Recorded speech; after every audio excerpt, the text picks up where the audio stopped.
Quelle est la structure d'entreprise la mieux adaptée à ce type de business, à l'entrepreneuriat et notamment pour les PME? Il faut essayer de faire un business plan pour voir un petit peu ses capacités d'investissement. Pas mal de pays qui sont marketés, Estonie, Malte, oui. L'expatriation fiscale en tant que telle, ça peut être rentable dès le premier euro. J'ai déjà rencontré des gens qui m'ont dit que c'est leur propre mère qui les a dénoncés aux impôts. Ça peut venir de partout. Ça peut venir aussi parce que vous déclarez avec une société à l'étranger.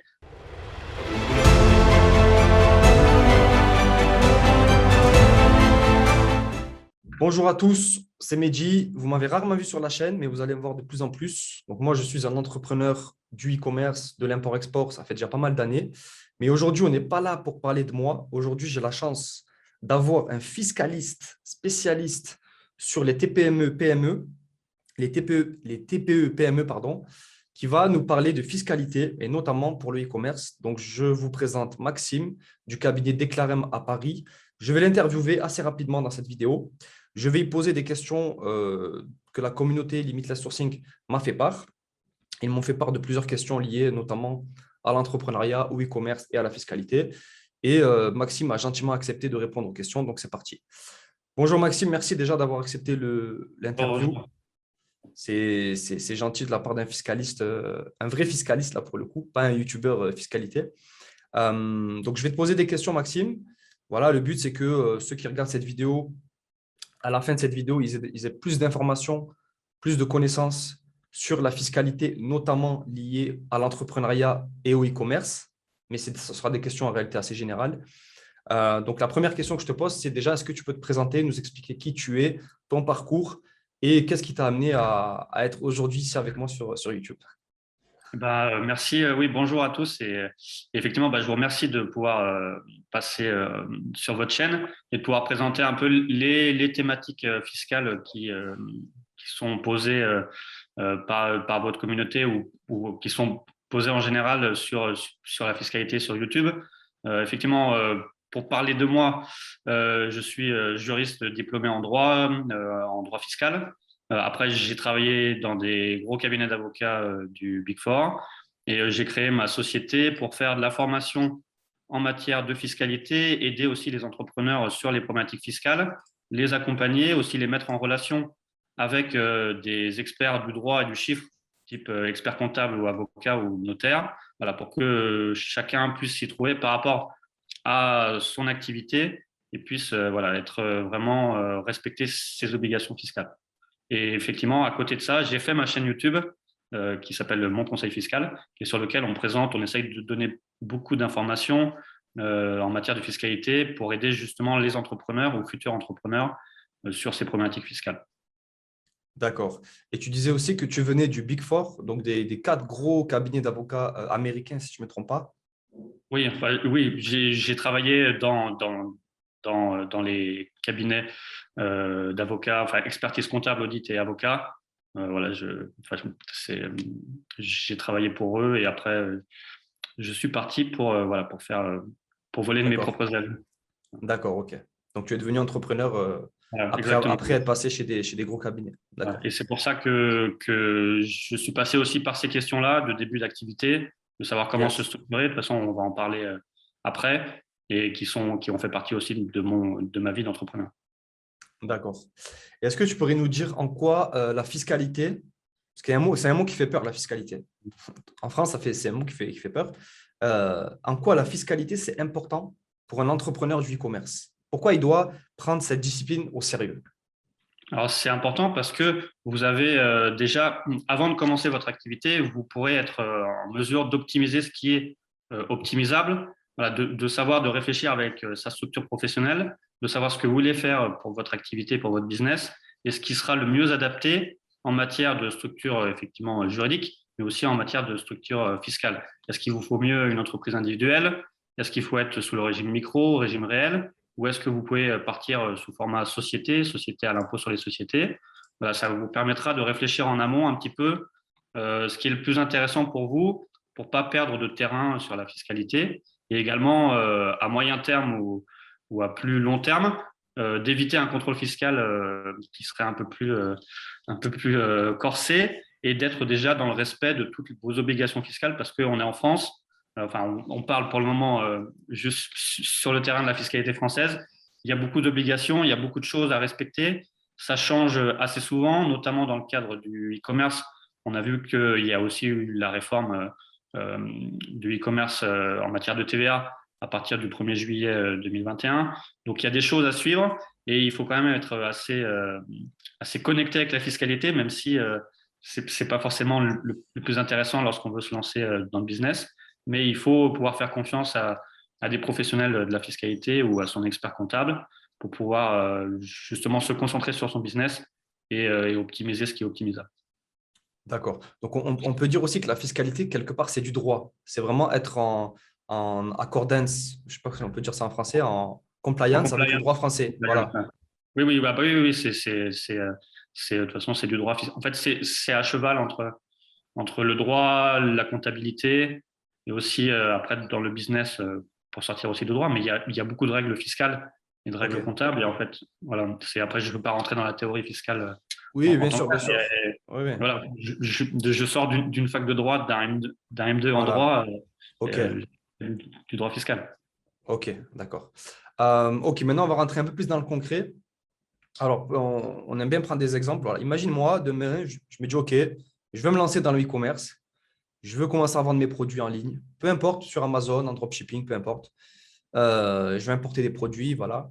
Qu'est-ce que je fais concrètement? Comment je commence? Quelle est la structure d'entreprise la mieux adaptée à ce type de business, à l'entrepreneuriat et notamment pour les PME, TPE, donc des petites et moyennes entreprises? Qu'est-ce que toi, tu conseillerais? Alors, ce qu'il faut savoir déjà, c'est un peu, il faut essayer de faire une sorte de business plan pour voir un petit peu ses capacités d'investissement, sur quel marché on veut se projeter. Est-ce qu'on veut entreprendre à plusieurs ou seul? Est-ce qu'on veut commencer par la simplicité et commencer étape par étape? En fait, quand j'ai des personnes aussi qui me contactent et pour me poser des questions, souvent on entend parler de SARL, EURL, SASU. Et puis après avoir échangé, on voit que finalement, c'est peut-être pas la chose la plus simple et la plus adaptée pour faire cette activité.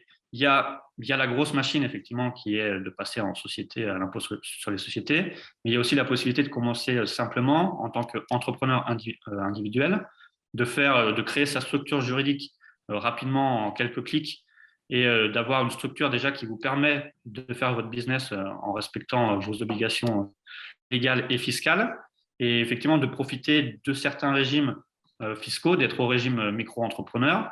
Effectivement, c'est peut-être pas le plus avantageux au niveau de la fiscalité, notamment sur le type de e-commerce, mais ça vous permet de commencer dans le business, dans la simplicité, d'avoir des obligations fiscales et comptables qui sont bien plus simplifiées et de commencer à développer votre business dans un premier temps. Et après, vous aurez toujours le temps de passer à l'étape supérieure, de passer peut-être au régime réel dans le cadre toujours de votre entreprise individuelle. Dans ce cas-là, vous serez imposé sur votre bénéfice et ça sera intéressant voilà, de regarder quelles sont vos charges et votre chiffre d'affaires pour pouvoir calculer votre bénéfice. Et là, dans ce cas-là, il vous faudra de toute façon un expert comptable, il faudra vous faire accompagner.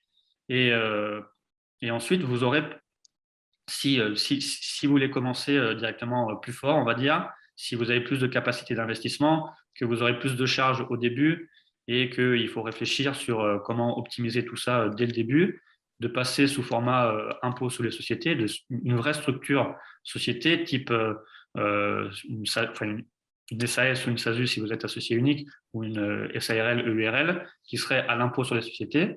Et là, effectivement, par contre, vous aurez beaucoup plus de formalisme déjà de création de structures, donc des coûts d'entrée pour créer ces structures. Vous aurez des coûts de tenue de votre comptabilité. Il vous faudra un expert comptable. Vous aurez aussi du formalisme juridique en fin d'année, à faire vos bilans, déposer vos liasses et justement calculer votre résultat fiscal. Mais par contre, effectivement, au niveau de la fiscalité en tant que telle, ça sera sûrement plus optimisé parce que vous serez, au mieux d'être à l'impôt sur le revenu, si vous êtes en entreprise individuelle, régime micro ou entreprise individuelle, régime réel.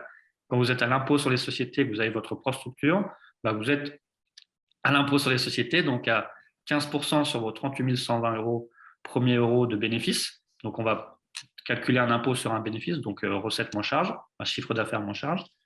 Et après, ça sera un taux de 25% pour ce qui est supérieur aux 38 120 premiers euros de bénéfices. Donc, c'est à vous de voir. En fait, il n'y a pas une réponse qui est complètement formalisée. Ça va dépendre de votre situation. Est-ce que vous êtes encore salarié et vous voulez commencer un business à côté? Est-ce que vous voulez entreprendre à plusieurs? Est-ce que vous avez des capacités d'investissement qui vous permettent de rentrer plus vite dans votre business et justement de profiter d'un format peut-être société qui sera plus intéressant, mais qui a un coût aussi au jour le jour qui est aussi plus important. La simplicité pour débuter, c'est ce que fait à peu près tout le monde, c'est de faire un régime, enfin de créer votre entreprise individuelle rapidement et de rester au régime micro ou même avec le versement libératoire. Et ensuite, oui. Excuse-moi de te couper. C'est pas, donc, est-ce que EI, c'est auto-entrepreneur ou est-ce que c'est encore différent?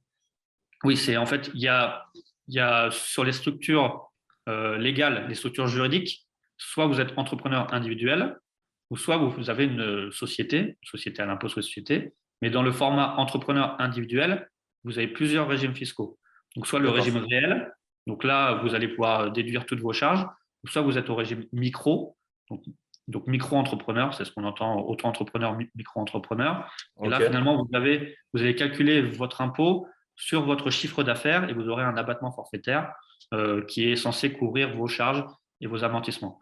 Donc, ce n'est pas le régime le plus optimisé au niveau de la fiscalité, notamment quand on fait de l'achat-revente, parce que forcément, notre bénéfice est peut-être le chiffre d'affaires il peut être élevé au chiffre d'affaires. Mais ça permet de commencer, parce qu'il y a un abattement qui est quand même important, ça permet de se lancer et de voir si ça marche, si ça prend. Et après, vous aurez toujours le temps de passer au régime réel et d'être imposé que sur votre bénéfice, ou voire de passer en société. Donc voilà, ça va dépendre si vous êtes salarié, si vous avez besoin d'une protection sociale, si vous voulez investir à plusieurs. C'est plein de choses qu'il faut prendre en compte et qu'il faut réfléchir en amont, à voir ce qui est le plus intéressant. Ok, donc il n'y a pas une réponse pour tout le monde. En gros, pour se lancer, il y a plusieurs options en fonction de son business model, du fait qu'on soit seul ou avec des associés, qu'on soit salarié ou qu'on soit chômeur ou peut-être sans aucune condition. Ok, donc ça c'est intéressant. Et ça, voilà, concrètement, moi, je suis salarié, je gagne 2 000 euros par mois, j'ai envie de me lancer. Comment je sais la meilleure structure? Est-ce qu'il y a des… Donc, je peux demander à un fiscaliste, mais est-ce que je peux avoir de l'info, quoi? Comment je fais pour savoir concrètement? Sur les infos, si on est salarié, il y a beaucoup de choses qui se développent un peu sur des sites spécialisés. Il y a aussi sur BPI France qui permet d'avoir pas mal d'informations sur ces structures juridiques. Effectivement, après, si vous voulez passer en entreprise individuelle ou en société, à l'impôt sur les sociétés, il vous faudra un expert comptable et c'est lui qui va faire votre comptabilité et qui pourra déjà vous apporter des réponses.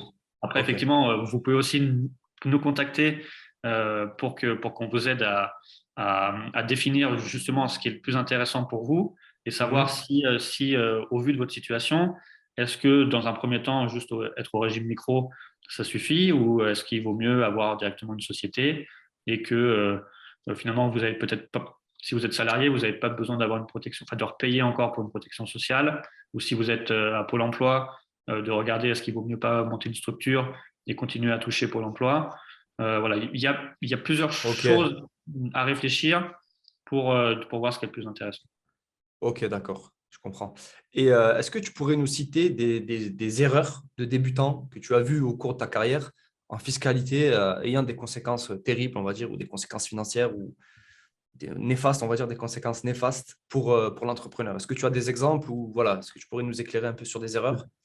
Des conséquences néfastes, non, heureusement, mais effectivement, les erreurs, c'est de se dire, on entend beaucoup, oui, c'est beaucoup marketé, la SASU, on fait une SASU, je veux faire une SASU, mais après, ça a un coût de création, ça a un coût de tenue des comptes, il faut quand même faire un peu de bénéfice pour pouvoir assurer cette structure.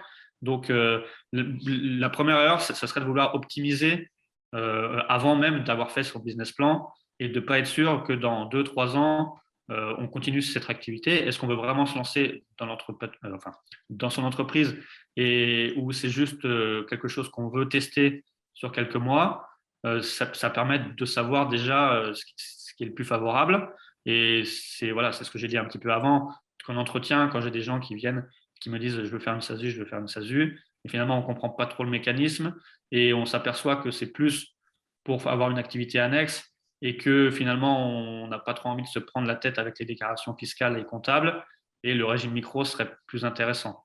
Après, ça, Ok. c'est la première partie. Et après, il y a la partie aussi expatriation fiscale. Je veux faire ma société offshore à l'étranger. Je veux payer 0% d'impôts. J'ai vu sur Internet des vidéos qui m'ont dit je fais ma société dans certains pays et je vais payer 0% d'impôts. Voilà, il faut faire attention à ces questions-là. Les règles fiscales sont assez strictes. Il faut faire attention à tout ça, justement pour ceux qui Voilà. veulent partir dans l'offshore et qui restera en France et qui auraient toute l'activité en France, ça peut Hmm. faire assez mal derrière. Oui, donc en fait, certains font l'erreur, qui est, je pense, assez naturelle, c'est de penser à optimiser sa fiscalité avant d'avoir fait du profit. Mais c'est vrai Oui, que oui. la logique, c'est d'abord fais du profit, fais du business. Et Ouais. une fois que tu as atteint un certain level, un certain niveau de profitabilité, là, tu essayes d'optimiser la fiscalité, notamment avec des montages légaux, bien sûr, ou des adaptations, changements de structure, etc. Il faut d'abord optimiser son business et développer son business Voilà. avant d'optimiser sa fiscalité. Et effectivement, il faut quand même prendre en compte au tout début ce qui est le plus favorable par rapport à ce qu'on espère. Yes. Mais d'abord, il faut quand même faire du bénéfice. Ouais, bien Et sûr. C'est la il base faut du payer business, des ça reste le impôts. bénéfice. Voilà, il faut payer des impôts pour pouvoir optimiser ses impôts. Donc, voilà. Yes, yes. J'ai une question aussi qu'on m'a posée, c'est, donc là, moi, les questions que je te pose aujourd'hui, c'est les élèves, c'est pas moi qui les ai inventés, c'est les élèves du programme Limitless Sourcing qui nous ont posé quelques questions et tu as accepté de répondre. Donc, on m'a posé une question, c'est quelles sont les aides pour créer son entreprise en payant le moins de taxes, entre parenthèses, ACRE, ACRE. Je ne sais pas si tu as une idée sur ça. Oui, il y a des aides qui sont justement pour l'aide à la création, la reprise d'entreprise, pour avoir des exonérations en matière de charges sociales. Ça, il faut voir aussi avec Pôle emploi, OK. effectivement, sur justement les possibilités d'accompagnement et de pouvoir toucher encore son chômage, enfin ses aides de Pôle emploi tout en montant sa structure. Il y a du OK. formalisme un petit peu à voir, mais ça, c'est à voir avec vos conseillers Pôle emploi. Après, effectivement, sur les aides, notamment quand on est en démarrage d'activité, il faut regarder, je crois qu'on en a parlé un petit peu avant, il y a un site qui s'appelle lesaides.fr et qui regroupe un peu tout ce qui existe sur les aides, notamment sur ces questions d'aide à la création et reprise d'entreprise, pour avoir une éligibilité pour avoir un regard un peu plus précis, parce que selon votre région, selon votre activité, vous pouvez avoir des possibilités de prêts ou des aides spécifiques. Donc, il faut un peu se renseigner. Et il y a aussi des dispositifs fiscaux qui existent. Après, c'est peut-être pas forcément propre au e-commerce, mais il y a ce qu'on appelle aussi les zones franches urbaines, où il y a certaines zones en France où on peut implanter son entreprise Hmm. et sur lequel on peut avoir une exonération directe d'impôts et aussi de charges sociales. Donc, il faut regarder un petit peu tout ce qui existe. OK. Il faut se renseigner un peu. Voilà, sur le site, lesaides.fr, il y a aussi avec BPI France, qui est vraiment la structure pour aider à créer sa société. Vous aurez aussi pas mal d'informations sur les aides. Après, il faut se renseigner. Je ne suis pas un spécialiste des aides fiscales Hmm. en tant que tel, mais il y a un peu tous ces, toutes ces possibilités. On avait fait aussi une vidéo spécifique sur ces possibilités de payer 0% d'impôt en restant en France, où on a recensé un peu toutes les zones en France qui permettent d'installer son entreprise et de bénéficier d'exonération d'impôts. Donc, OK, ça c'est intéressant, parce que nous, on a donc parmi notre communauté, on a des e-commerçants, mais on a aussi des importateurs classiques, type grossistes, et donc qui typiquement ont des entrepôts ou ont des sociétés de logistique. Donc ça peut être intéressant aussi qui. Après, il faut regarder Ouais, pour le e-commerce s'ils sont éligibles parce qu'il y a certaines conditions. d'accord, Mais ouais, effectivement, là, je parle plus en général sur ce qui aide. Mais d'accord. effectivement, il faut regarder. Je vous invite à regarder la vidéo pour voir pardon, pour voir si vous êtes proche d'une zone et Ok. voir si c'est possible de justement, au début de votre activité, de vous mettre dans cette zone et de bénéficier des dispositifs et Et d'être dans l'offshore, mais à côté de chez vous. voilà. Donc, Et ça j'imagine que c'est le gouvernement qui fait ça pour peupler, on va dire, ou oui, pour amener du exact. business dans des zones peut-être qui sont un peu délaissées par, Voilà, voilà, par exact. le monde du business, quoi. Ok. C'est exactement ça. Ok. Alors là, j'ai la question, donc tu y as répondu en partie, c'est l'expatriation est-elle rentable? Ça, c'est un gros sujet. Si oui, à partir de combien de CA/profit? Donc ça, c'est une question, voilà, il y en a beaucoup, beaucoup qui se la posent. Est-ce que je dois aller à Malte? Est-ce que je dois aller en Estonie? Est-ce que je dois aller à Hong Kong? Si oui, pourquoi? Comment? Voilà. C'est les questions qu'on voit se développer sur YouTube, sur Internet, un peu partout. Et effectivement, il y a pas mal de pays qui sont marketés. Estonie, Malte, oui, Hong Yes. Kong, etc. Alors, effectivement, l'expatriation fiscale en tant que telle, effectivement, ça peut être rentable dès le premier euro. Si ça vous permet de partir à l'étranger et de partir à l'étranger, vraiment, j'insiste, et de développer votre business en cohérence avec vos clients et avec votre marché, et que vous pouvez bénéficier d'une convention par rapport à votre pays d'installation qui serait avantageuse que par rapport à votre pays de clientèle, si vous n'êtes pas dans le même pays, effectivement, ça peut être intéressant dès le premier euro.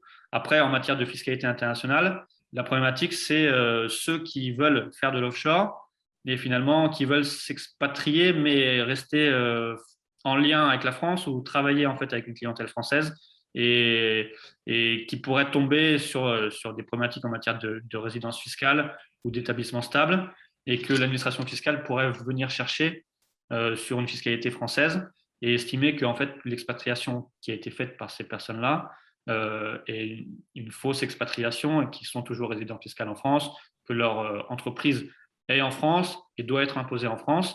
Et du coup, là, effectivement, ça peut faire assez mal. C'est ce qu'on voit un peu sur certains influenceurs qui sont partis à Dubaï et qui, en fait, ont gardé plutôt toute leur activité en France, qui c'était un peu mal structuré. Et on a vu ça, que l'administration fiscale a fait des visites domiciliaires, en fait, des perquisitions fiscales. Pardon, j'ai des appels. Pour justement remettre en D'accord. cause leur montage. Donc, l'expatriation fiscale, il faut faire attention sur Ok. ces conditions. On a fait pas mal de vidéos aussi sur les notions de résidence fiscale à l'étranger, sur les Voilà. questions d'établissement stable, les erreurs à ne pas faire. On a fait 2 vidéos où on reprend également l'un des montages d'une influenceuse et qui a donné suite à une perquisition en France parce que l'administration fiscale a estimé que son siège de direction était en France. Donc, on vous renvoie à ces vidéos et effectivement, on peut aider aussi les gens qui veulent s'expatrier à bien sécuriser leur résidence fiscale à l'étranger. D'accord. Juste pour parler rapidement de la résidence fiscale, parce que tu m'y as fait penser en citant ce concept qui est aussi assez globuleux, assez ambigu, on va dire. Euh, Est-ce qu'il y a la règle des 183 jours, est-ce que c'est vrai ou est-ce que c'est une légende? Est-ce qu'on doit vraiment vivre plus de 6 mois à l'étranger ou c'est faux? On a fait aussi une vidéo explicative sur le mythe des 183 jours.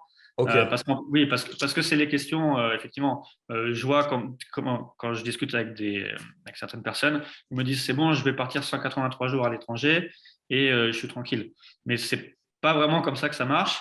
Vous avez, c'est l'article 4B du CGI, du Code général des impôts, qui fixe les conditions d'application de la résidence fiscale. Et il y a plusieurs critères dans cet article qui sont soit le foyer ou le lieu de séjour en France. Si vous avez votre activité professionnelle à titre principal en France ou votre centre des intérêts économiques en France. Sur ce qui est du lieu de séjour principal, en fait, ça va s'appliquer vraiment que si vous êtes célibataire, puisque si vous êtes marié, on va regarder où est-ce que vous avez votre foyer et vos enfants. Et même si vous êtes célibataire, le lieu de séjour principal, ça va s'appliquer globalement par rapport aux autres, enfin, dans tous les pays où vous avez vécu sur une année. Donc, il est possible que vous ayez vécu 4 mois en France et moins dans plusieurs pays, dans d'autres pays, et que la France puisse considérer que vous êtes toujours résident fiscal en France. Donc, c'est des questions sur lesquelles il faut faire très attention sur les questions de résidence fiscale, parce que ok. à partir du moment où la France, elle estime que vous êtes résident fiscal en France, elle va estimer que vous allez devoir déclarer tous vos revenus de source mondiale, donc revenus de source française et revenus de source étrangère. Après, effectivement, il faut regarder si par rapport à votre autre pays de résidence, si vous pouvez justifier que vous êtes résident dans un autre pays, est-ce qu'il y a une convention? Est-ce que vous pouvez bénéficier de la convention entre les deux pays? Et est-ce que vous pouvez faire en sorte que vos revenus, au moins de source étrangère, ne soient pas imposables en France? Bon, ça, c'est des questions D'accord. sur lesquelles il faut regarder pour chaque personne, pour chaque pays Cas par d'expatriation. cas. Voilà, Mais en c'est tout du cas cas, par cas. c'est un point très important quand on veut s'expatrier, sécuriser sa résidence fiscale à l'étranger et être sûr de ne plus tomber dans les dispositions de l'article 4B du CGI. Voilà. D'accord, ok. Donc là, j'ai une question assez technique. On va voir ce que ça donne. Si on crée une société offshore en Irlande, Luxembourg ou Suisse, peut-on se verser un salaire qu'on déclare sur la fiche d'imposition annuelle sans payer de RSI ou autre? Même question pour les dividendes. Ça, c'est ouais, question technique. Alors, effectivement, alors ça va dépendre déjà du lieu. Je ne peux pas vraiment répondre comme ça. Là, Voilà, c'est un peu plus technique, effectivement. Mais en tout cas, les principes, c'est que quand vous allez être dans un pays et que vous créez une structure à l'étranger, il faut regarder dans la convention fiscale le lieu d'imposition des dividendes ou des salaires. Effectivement, regarder quels sont les critères. Déjà, est-ce que la convention fiscale est applicable à votre cas? Et ensuite, qu'est-ce que dit la convention fiscale sur le lieu d'imposition de vos salaires ou de vos dividendes? Par exemple, pour les dividendes, en gros, c'est plutôt imposition par retenue à la source dans le pays de la source, donc du versement des dividendes, et ensuite imposition dans le pays de résidence de celui qui perçoit les dividendes avec un crédit d'impôt du montant de la retenue à la source. Mais ça va dépendre vraiment du lieu de situation de la société et, de votre lieu de résidence. Donc, il faudra d'accord. voir un petit peu. Et après, il y a d'autres mécanismes. Là, on parle des personnes physiques, mais si également vous versez un dividende et que finalement vous êtes entre deux sociétés, vous pourrez aussi bénéficier peut-être du régime mère-fille. Voilà, il faudra Ok, voir. Après, il y a d'autres difficultés en matière de détention de sociétés à l'étranger. Je ne rentre pas plus dans les détails avec parce qu'il y a plein de règles anti-abus, notamment sur des montages artificiels. Parce que quand on parle offshore, notamment, on revient sur ce qu'on a échangé au début, sur est-ce qu'il y a une justification économique de faire sa structure à l'étranger? Est-ce que ce n'est pas juste d'accord. un montage artificiel? Et de faire attention à ces questions d'établissement stable, de faire attention à ces questions d'anti-abus, de montage artificiel, pour ne pas tomber dans tous les mécanismes d'évasion fiscale internationale et de Bien contrôle sûr. de la Ouais. fiscalité. D'accord. Ok, c'est intéressant. Oui, donc en gros, c'est du cas par cas. Tu ne peux pas répondre comme ça, oui ou non. C'est vraiment Il faut regarder dans la notre. convention, déjà avec quel Voilà. pays vous êtes lié. Regardez dans la convention, parce que c'est détaillé, quel est le lieu d'imposition, parce que pour tous les types de revenus, ça va être un peu différent, et pour toutes les conventions, ça peut être différent. Donc, Ok. ça demande de regarder au cas par cas. Donc, il y a une question qui est un peu adjacente à celle-là, c'est as-tu des pays à nous conseiller en tant qu'e-commerçant? Bon, je pense que c'est Oui, compliqué à répondre. oui, c'est à peu près la même réponse. Je n'ai pas de pays en tant que tel. Il y a plein de pays qui sont marketés sur Internet.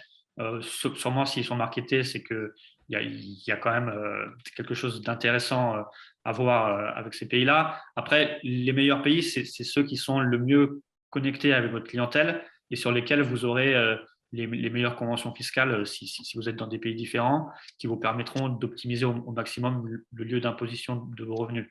D'accord. Ensuite, ma seule recommandation vraiment, c'est que si vous vous implantez, si vous voulez partir à l'étranger, vous vous expatriez et expatrier votre société, il faut vous faire assister d'un conseil en local parce que ça sera vraiment le seul qui Oui, connaîtra oui. vraiment la fiscalité et les formats juridiques en local. On peut être spécialiste d'un pays, alors peut-être sur deux pays avec des montages particuliers, mais connaître toutes les juridictions dans le monde et tous les aspects de fiscalité. Bien sûr, on peut trouver vite sur Internet un peu comment ça marche, mais vous n'aurez jamais quelque chose d'aussi approfondi qu'un conseiller en local.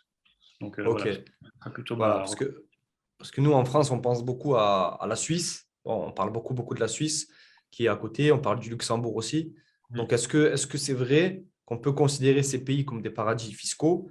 et donc d'avoir disons une facilité pour en profiter. Est-ce que c'est vrai ou est-ce qu'il faut faire quand même attention avec ces pays-là, malgré qu'ils soient proches et qu'ils soient… Oui, voilà. ça sera effectivement, il faudra faire attention à où est votre clientèle et comment vous avez structuré votre activité pour pas qu'après la France estime que en fait, votre activité est faite depuis la France et que vous soyez D'accord. imposé en France. Après, effectivement, euh, pour l'imposition, c'est sûrement plus intéressant et il faut voir si vous voulez vivre au Luxembourg ou en Suisse ou rester chez vous avec vos amis. Après, dans l'expatriation fiscale, il y a la fiscalité, effectivement, mais il y a aussi expatriation. Et il faut vouloir vivre à l'étranger, Bien se, sûr. se couper potentiellement de ses relations avec sa famille et ses amis. Voilà, il faut voir un petit peu comment vous voulez vivre. Et la fiscalité est importante, mais il y a aussi d'autres aspects que la Hmm. fiscalité. D'accord. Oui, oui, c'est… En gros, si on… quelqu'un avait dit, je ne me rappelle plus qui c'était, que si on s'expatrie juste pour ne pas payer d'impôts, on sera malheureux. Ça, je pense que Oui, c'est vrai. Ouais. oui, oui. C'est intéressant, effectivement. Si on peut s'expatrier et payer moins d'impôts, tant mieux. Après, il faut faire attention. Il y a des mécanismes aussi qui sont aussi pour limiter l'expatriation. Si vous avez déjà une société, il faut regarder si vous êtes soumis à l'exit tax ou non.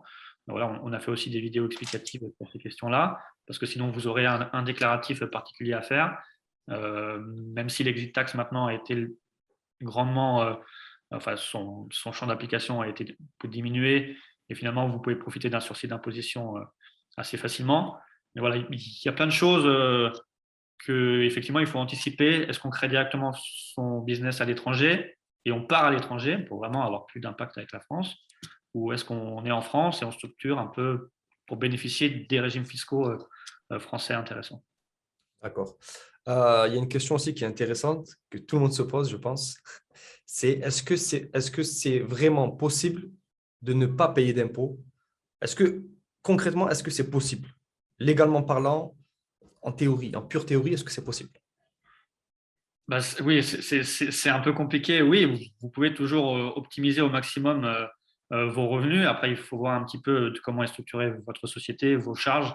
Mais vous pouvez toujours regarder, est-ce que vous pouvez jouer sur l'investissement, en mettant de la dette en face de votre chiffre d'affaires. Est-ce que vous pouvez vous verser plus de rémunération ou la baisser? Est-ce qu'il vaut mieux vous verser plus de dividendes ou un salaire?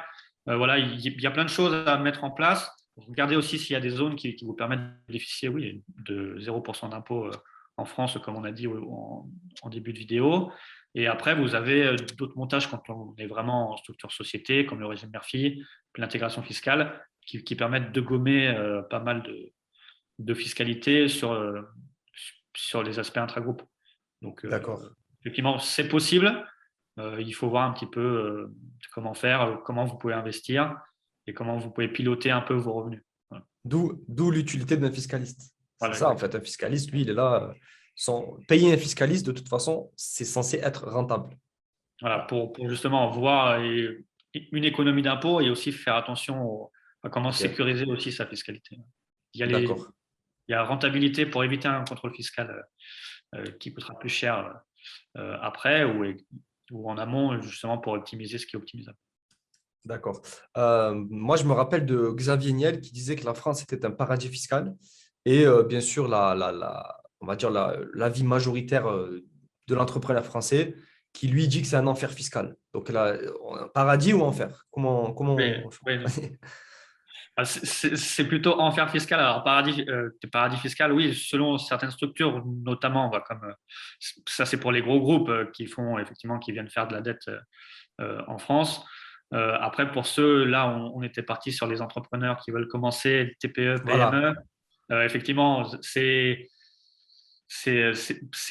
pas si intéressant que des pays à l'étranger au niveau de la fiscalité, mais il y a quand même certains régimes qui permettent quand même d'avoir un potentiel fiscal, mais effectivement, c'est pas un paradis fiscal en tant que tel, comme on pourrait le dire.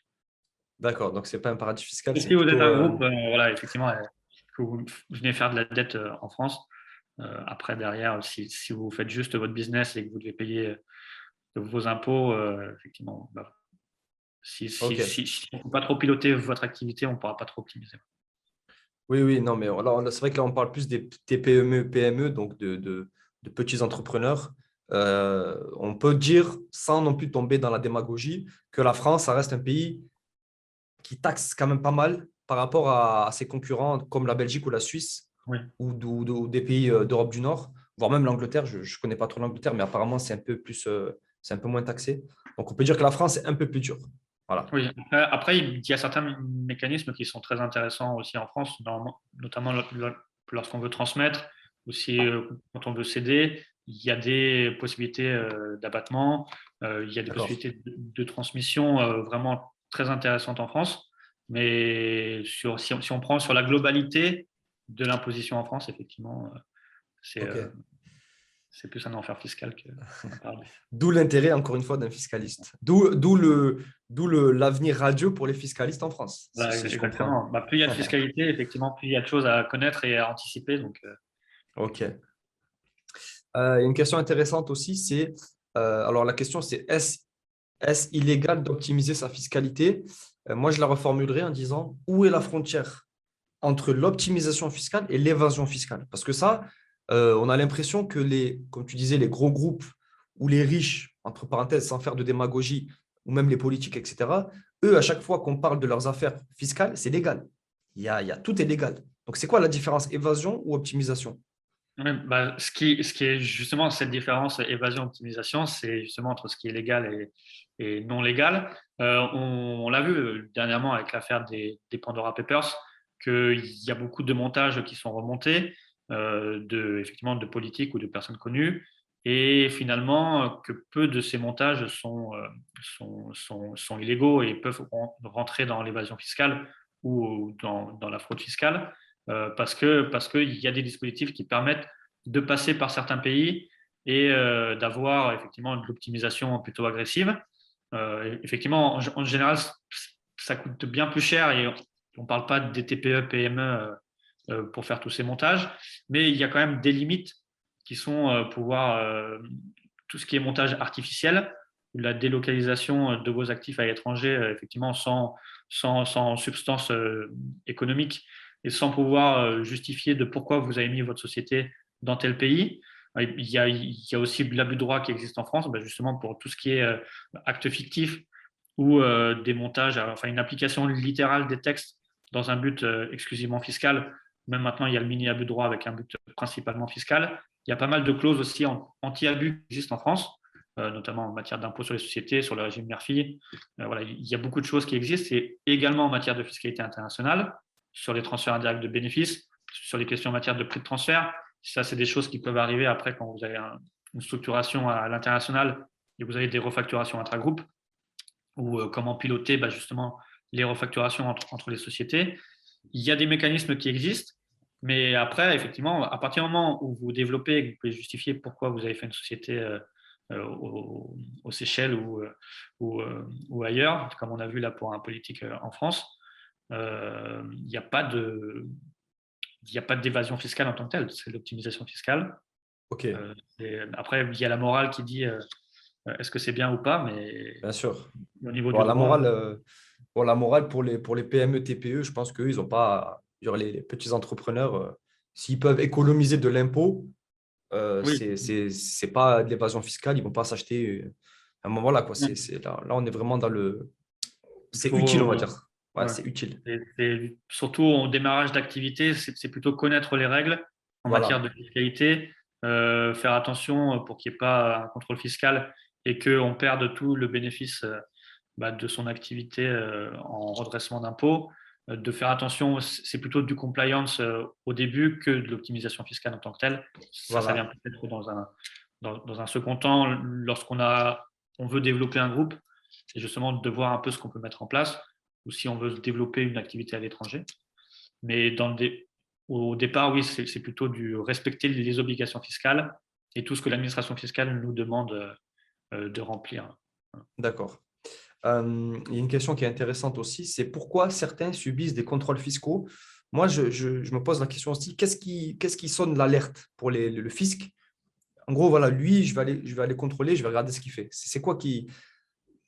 pourquoi certains en subissent et d'autres non? Ce serait intéressant de savoir comprendre. Alors, il y a des choses, après, je ne suis pas au cœur des services des impôts, mais ce qu'on peut voir, c'est quand même, déjà, c'est le non-respect des obligations fiscales, donc toutes les déclarations. Est-ce que vous remplissez bien vos obligations en matière de TVA, vos CA3, vos DEB ou vos DES, ça dépend selon votre activité. Est-ce que vous avez eu des grosses variations de chiffre d'affaires d'une année à l'autre? Parce que ça aussi, ça peut montrer, c'est comme en matière d'impôt sur le revenu. Tant que vous ne bougez pas trop, finalement, et que l'administration fiscale, elle estime que tout ce que vous déclarez et avec ces recoupements d'informations, tout est cohérent, normalement, vous n'aurez pas trop de problèmes. Au pire, vous aurez peut-être une demande de justification. Dans tous les cas, un contrôle fiscal. On a fait aussi des vidéos très récentes dessus, sur les 3 étapes importantes à connaître sur le contrôle fiscal. C'est quelque chose qui arrivera dans la vie de l'entrepreneur. C'est quelque chose d'assez classique parce qu'il faut être sûr que l'entreprise respecte bien ses obligations fiscales. Après, moi, en discutant, effectivement, j'ai déjà rencontré des gens qui m'ont dit que c'est leur propre mère qui les a dénoncés aux impôts. Bon, après, elle n'avait rien à se reprocher, mais ça peut venir de partout. Ça peut venir aussi parce que vous voulez avoir une société, vous déclarez avec une société à l'étranger, vous avez très peu de revenus et puis tout d'un coup, vous avez un train de vie qui est bien supérieur à ce que l'administration fiscale connaît sur vos revenus. Si aussi vous traitez avec des pays qui sonnent l'expatriation fiscale, qui sonnent paradis fiscal, l'administration fiscale peut vérifier. De toute façon, elle a la possibilité de vous contrôler sans que vous le sachiez. Il y a c'est un contrôle sur pièce et elle va contrôler de son bureau et peut-être que vous le saurez jamais, mais vous avez été contrôlé. Donc, ça peut venir un D'accord. peu dans tous les sens. Dans tous les cas, ce qui est plutôt recommandé, c'est pour éviter un contrôle fiscal, dans un premier temps, c'est de bien remplir vos obligations fiscales, si vous avez une société où vous êtes au régime réel, d'avoir un expert comptable qui est censé vous faire une bonne comptabilité et d'être en compliance pour que tout ce que vous devez déclarer soit bien fait, que Ok, l'administration fiscale puisse bien voir que vous respectez vos obligations. d'accord. Ok. J'ai une dernière question là qui me passe par la tête. Oui. C'est donc, imaginons un e-commerçant, un néo-vendeur sur Amazon, par exemple, ou un entrepreneur qui fait son business model, qui calcule en fait, qui se rend compte qu'il payera moins d'impôts en mettant sa société à l'étranger qu'en mettant sa société en France. Qu'est-ce qui pourrait lui faire changer d'avis? En gros, est-ce que le fisc français peut faire comme le fisc américain, aller taxer au passeport? Moi, c'est ça qui me perturbe comme question. C'est qu'il y a beaucoup de rumeurs comme quoi le fisc français va taxer au passeport comme le font les Américains. Est-ce que toi, tu as des infos sur cette question ou Non, c'est pour le de moment, la fiction? il n'y a pas d'imposition sur la nationalité.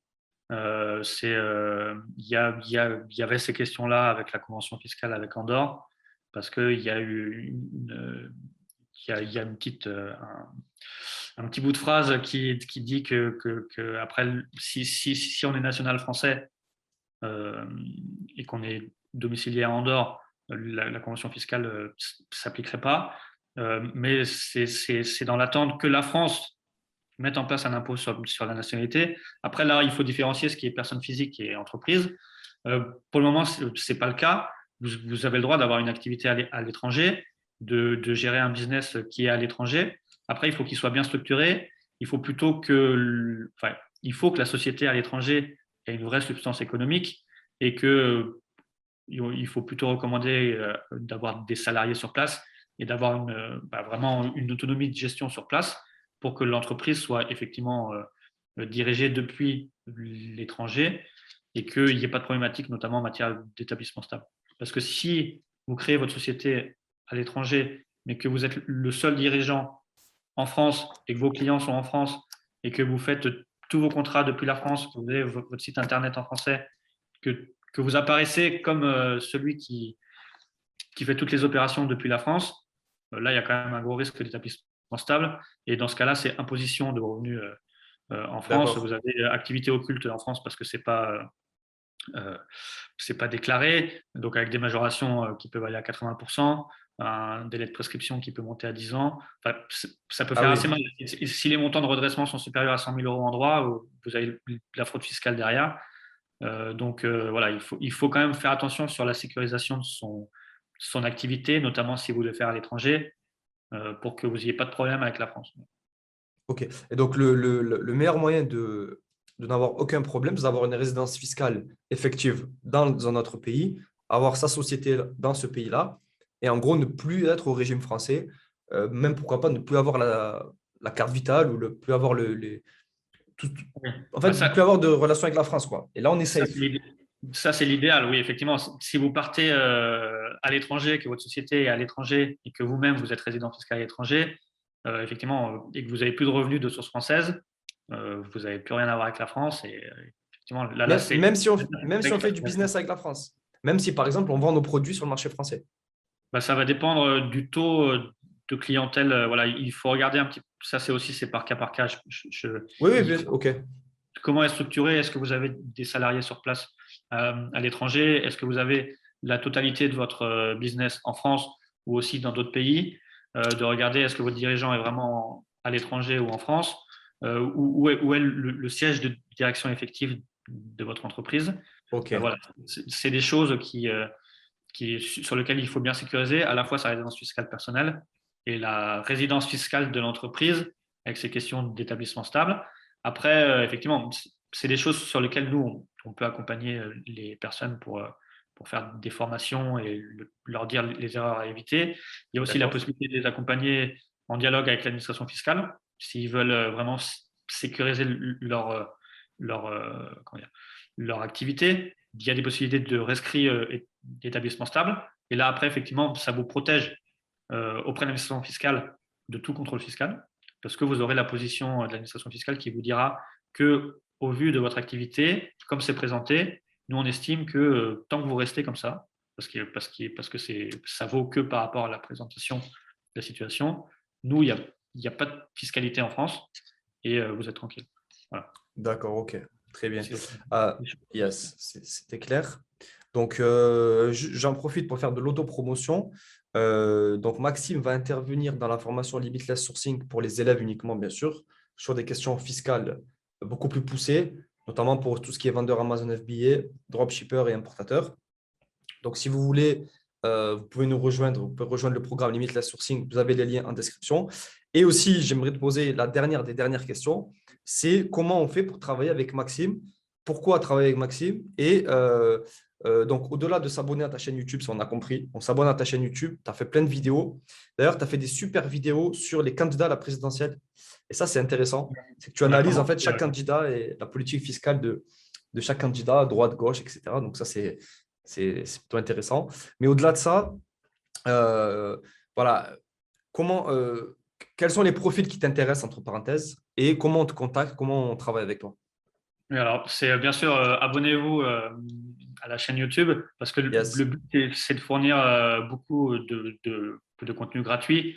On essaye quand même d'apporter pas mal de réponses au côté pratico-pratique. On a fait beaucoup de vidéos, justement, notamment au début de la chaîne, sur ces questions de entreprise individuelle, société, impôts sur les sociétés, micro-entrepreneurs, comment ça marche, les déclarations. Donc, vous trouverez déjà pas mal d'informations. On a aussi fait pas mal de vidéos sur ces questions d'expatriation fiscale, notion de résidence fiscale, d'établissement stable. Donc pareil, là, je vous renvoie à toutes ces vidéos, notamment aussi sur les problématiques en matière de contrôle fiscal. Après, vous pouvez nous contacter directement. Sur notre chaîne, on a, en fait, sous chaque vidéo, on a des liens Calendly. Vous pouvez prendre rendez-vous pour qu'on puisse étudier ensemble les problématiques en matière de fiscalité. Et aussi, on a un mail sous les vidéos où vous pouvez aussi prendre rendez-vous et nous poser vos questions pour qu'on puisse échanger sur ces questions-là. Après, dès que vous avez besoin d'avoir un avis en matière de fiscalité sur vos opérations françaises ou internationales, si vous voulez sécuriser votre expatriation, on fait de la formation aussi et on peut vous apporter tous ces éléments qui vous permettront de sécuriser votre activité, le développement de votre activité. Et aussi, comme je suis un ancien d'un Big Four, voilà, j'ai gardé mon réseau aussi d'avocats, d'experts comptables et de notaires, et ce qui permet aussi de répondre à toutes les questions autres que la fiscalité, parce que dans le développement d'un business, il y a aussi d'autres questions que le droit fiscal, et c'est pour ça que ça permet de donner un tout cohérent et de répondre aux problématiques des entrepreneurs ou futurs entrepreneurs. D'accord. Donc, il n'y a pas forcément besoin de se déplacer physiquement à ton bureau. On Non, peut non. tout faire à distance et Oui, ça se passe très bien. surtout avec le Covid, on a fait presque tout de par Zoom. Donc, sur le lien Calendly, vous avez directement un lien Zoom qui se met en place. Donc, D'accord. Et voilà. même si on est déjà à l'étranger, qu'on a déjà optimisé entre parenthèses sa fiscalité, mais qu'on a des doutes parce qu'on est français, est-ce qu'on peut aussi te contacter Oui, sur ça, ce oui, genre de... oui. De toute façon, ça sera sur toutes les questions en fiscalité française ou internationale qui reviennent avec la France. Effectivement, c'est comme je l'ai dit dans la vidéo, moi je ne suis pas un spécialiste de la fiscalité à Malte, de la fiscalité en Estonie, de la fiscalité, je sais pas, à Hong Kong, etc. Il vous faut quelqu'un en local. Moi, je peux vous aider sur les questions d'interprétation des conventions fiscales entre les pays. Mais après, de savoir quelle meilleure structure juridique à l'étranger, il vous faut un spécialiste en local. Moi, ça me paraît. Enfin, si vous voulez investir en France, vous allez prendre plutôt un fiscaliste français qu'un fiscaliste estonien. Donc, l'inverse pour moi est vrai aussi. Donc, voilà. D'accord, ok. Ok, c'est intéressant. Ok, Maxime, bah, écoute, je te remercie pour cette interview. Donc, je vais mettre, bien sûr, dans le lien de la description, dans la description, pardon, de la vidéo, je vais mettre le lien vers ta chaîne YouTube, vers ton site aussi, et pourquoi pas ton mail ou le mail de ta secrétaire pour te contacter. Également, on le répète, tu vas intervenir pour les élèves Limitless Sourcing, donc il y aura le lien également en dessous. Voilà, est-ce que tu as un dernier mot peut-être à dire aux entrepreneurs qui veulent se lancer? Parce que là, il y a un mouvement de masse en France de personnes qui veulent quitter le salariat, à juste titre, qui veulent se lancer. Donc, nous, on est dans la niche de l'import-export, mais il y a plein d'autres niches. Qu'est-ce que toi, tu leur conseillerais à ces gens-là voilà, ils veulent se lancer? En gros, un fiscaliste, c'est considéré comme un coût ou c'est un investissement? Moi, personnellement, je pense que c'est un investissement. Mais comment tu pourrais expliquer voilà, à la jeunesse, la plupart, c'est des jeunes qui veulent se lancer, pourquoi faire appel à un fiscaliste? Et si tu as un dernier mot à leur dire, voilà, je te laisse le mot de la fin. Le dernier mot, le mot de la fin, c'est penser simplicité. Voilà, de ne pas partir dans des usines à gaz avec des sociétés à droite, à gauche. Déjà, de développer son business, c'est déjà assez, on va dire, important et il faut passer beaucoup de temps pour développer sa propre entreprise. Donc ça, c'est la première chose.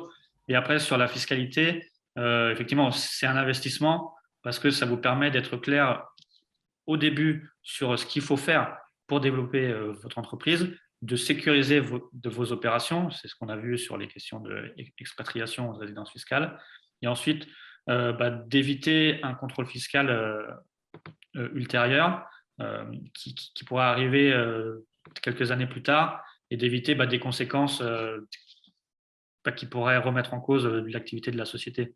Donc il faut un fiscaliste, ça sert à ça, à préparer le pire et optimiser le mieux. Donc voilà, ça sera le mot de la fin. Très bien, Maxime. Merci beaucoup. N'oubliez pas de mettre des likes sur la vidéo parce qu'on a fait le taf. Mettez des commentaires aussi. Posez vos questions éventuellement, ça peut être intéressant aussi. Moi, sur Sino Sourcing, on ne peut pas se permettre de vous donner des conseils en fiscalité, même si vous nous demandez des conseils, parce qu'on n'a pas le niveau tout simplement. C'est pour ça qu'on préfère demander à des professionnels. Merci Maxime. Je rappelle le nom du cabinet Declaram. Donc Deklam. Voilà, n'hésitez pas à les contacter. Vous aurez tous les liens en dessous de cette vidéo. Et je vous dis à bientôt pour une nouvelle vidéo. Merci beaucoup.